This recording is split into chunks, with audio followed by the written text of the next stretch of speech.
خدا کی قسم ہے، میں کہتا ہوں شیطان بھی کہتا ہوگا کہ مجھے امید تھی اس بندے پہ کہ یہ گناہ کرے گا، لیکن اتنی امید نہیں تھی، اتنی امید مجھے اس بشر پر نہیں تھی کہ یہ اتنے کالے کرتوت کرے گا اور ایسی گناہ کی دلدل میں اتر جائے گا۔ کیسا کیسا گناہ ہو رہا ہے، بیٹیوں کی تمیز ختم، بھائی نے بھائی کو مار دیا، خدا کی قسم ایک موبائل کے پیچھے کئی بہنوں کے بھائی کو مار دیا، مزدوری کر کے جاتے ہوئے باپ کو جو 500-600 کی دیہڑی لگاتا تھا اپنے بچوں کے لیے، اس کو مار دیا۔ یہ دنیا رقبہ کسی کا ہے، قبضہ کسی کا ہے، جھوٹے مقدمات سے عدالتیں بھری ہوئی ہیں اور مظلوم کو کوئی پوچھنے والا نہیں ہے، کوئی سر پر ہاتھ رکھنے والا نہیں ہے۔ جو جتنا بڑا ظالم ہے اتنا بڑا عزتدار ہوتا جا رہا ہے۔ یہی معیار رہ گیا، یہ دنیا خریدے گی علی ابن ابی طالب علیہ السلام کو۔ عبداللہ ابن عباس مفسر قرآن، او دیکھو علی کی نظر میں دنیا کیا ہے۔ عبداللہ ابن عباس کہتے ہیں میں نے دیکھا کہ علی ابن ابی طالب علیہ السلام اپنی پھٹی ہوئی پرانی جوتی کو ٹانکا لگا رہے ہیں اور اپنے ہاتھ سے لگا رہے ہیں۔ علی ٹانکا لگا رہے ہیں اور اپنے ہاتھ سے لگا رہے ہیں۔ عبداللہ ابن عباس نے کہا یا علی اب اس جوتی کے پلے کوئی چیز نہیں ہے، کوئی ٹانکے والی جگہ نہیں رہ گئی، یا علی اب یہ پھینک دیں۔ تو دست جدائی پر علی نے رکھ کر فرمایا عبداللہ ذرا اس کی قیمت لگاؤ۔ عبداللہ نے کہا اگر آپ مفت بھی دیں تو یہ کوئی نہیں لے گا۔ تو علی نے فرمایا تیری دنیا کی اوقات میری جوتی کے برابر بھی نہیں۔ 1450 سال ہو گئے ہیں، پتہ نہیں کیا کچھ ہوا اسلام کے ساتھ، کوئی ایک میزر میں تمار سولی پر تو نہیں چڑھے، پتہ نہیں کتنے سولی چڑھا دیے گئے۔ نام رکھنے سے کوئی سنی ہو جائے، کوئی شیعہ ہو جائے، کوئی وہابی ہو جائے، کوئی کچھ بھی ہو جائے، کردار کی قیمت لگتی ہے۔ انما الاعمال بالنیات، نیت کی قیمت لگتی ہے، اور بندہ جس پارٹی کا ہو اس پارٹی کا کام کر کے دکھاتا ہے۔ ہم تو ابھی اس بحث سے ہی نہیں نکل رہے کہ نماز پڑھنی ہے یا حسین ابن علی نے چھڑوا لینا ہے، اپنا سر کسی نے کیا دینا ہے، اپنا سینہ کسی نے کیا دینا ہے، چلنا کس نے ہے حسین ابن علی کی طرف۔ ابھی تو اسی بات پر مسئلہ ہے کہ پڑھ لیں یا حسین ابن علی یا 5 بار 14 چھڑا لے، تن تنا حسین ابن علی 999 صف کی شفاعت کر سکتے ہیں۔ لیکن جو اللہ نے مانگا ہے اطیعوا اللہ و اطیعوا الرسول لعلکم تفلحون، پہلے اللہ کی اطاعت کرنی ہے، پھر حضور کی اطاعت کرنی ہے، پھر سوچا جائے گا کہ آپ فلاح والے ہیں یا فنا والے۔ قرآن سے اگر اسلام لیں گے تو قرآن تو یہی کہہ رہے ہیں کہ پہلے اطاعت پھر فیصلہ کیا جائے گا کہ کون فلاح والا ہے اور کون خسارے والا۔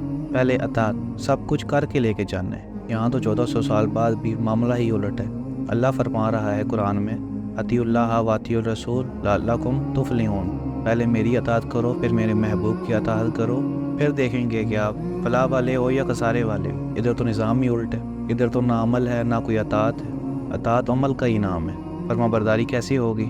نافرمانی کے ساتھ آپس میں مسئلے بنا لیے، جو نماز پڑھتا ہے وہ فلانے گروہ والا ہے، جو نہیں پڑھتا وہ فلانے گروہ والا ہے۔ نماز اللہ نے مانگی ہے اور پھر مور اس پر حسین ابن علی نے لگائی ہے۔ سارے ائمہ کی زندگی پڑھ کر آپ دیکھ لیں، ہمیں تو مدت ہی بہت ہو گئی ہے، پتہ نہیں اسلام کے ساتھ کیا کچھ ہوا اور کدھر کدھر اسلام کو روکا گیا۔ تتاریہ اور منگولوں نے ہمارے کتب خانے کہاں جلا دیے، اور بغداد میں کئی علماء سولی پر لٹکا دیے گئے۔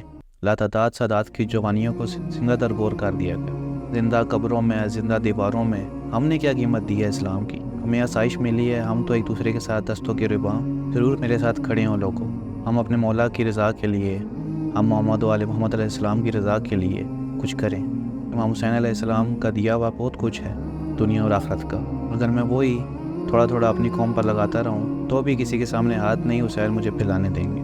اور میں نے اس کو دیکھ کر کام شروع کیے، اور میں نے 14 کو دیکھ کر کام شروع کیے، اور میں سیرت محمد و آل محمد علیہ السلام اپنا رہا ہوں، کوشش کر رہا ہوں کہ ہم اس معیار پر ہو جائیں، کم از کم محبین والے درجے پر آ جائیں، ان کے حبدار ہونے کے معیار پر۔ دن رات پڑھنے والے، دن رات چلنے والے، ہو سکتا ہے 2-4 محبین پر بھی رحم ہے، کرم ہے، ہم اشاعت کرنے والے بن جائیں، اور جدھر بیٹھیں اپنے مالکوں کی خوشبو آئے۔ اطیعوا اللہ و اطیعوا الرسول، اطاعت کر کے لے کے جانی ہے، پھر فیصلہ ہوگا فلاح والے یا خسارے والے۔ ادھر تو اطاعت کا نام و نشان ہی نہیں ہے، ادھر تو یہی چل رہا ہے کہ ہم خود کچھ کر لیں گے یا مولا ہمیں چھڑا لیں گے۔ زکوٰۃ، کدھر نفاذ ہے زکوٰۃ کا؟ ہمیں اپنے علاقوں کی خبر نہیں ہے کہ ادھر غربت کا کیا عالم ہے، لوگوں کے گھر ایک وقت کا کھانا ہے اور دوسرے وقت کا نہیں ہے، اولاد، بچے، معاشرہ، سوسائٹی، مہنگائی، کوئی ساتھ دے گا اگر ہم ایک دوسرے کا خیال نہیں رکھیں گے؟ تو عالم اسلام کو کہہ رہا ہوں، کسی فرقے کو نہیں کہہ رہا، کون خیال کرے گا؟ بددیانتی نہیں نکل رہی، دھوکہ نہیں نکل رہا، فراڈ ہی دماغ سے نہیں نکل رہا، شیطان نے گھیر ہی ایسے لیا ہے۔ حسین کا ساتھ کب دینا ہے؟ اس دنیا میں تو دوبارہ نہیں آنا، جو گیا وہ نہ آیا، اور ساروں سے بڑا لطف ہی یہی ہے کہ پتہ نہیں کس وقت چلا جائے۔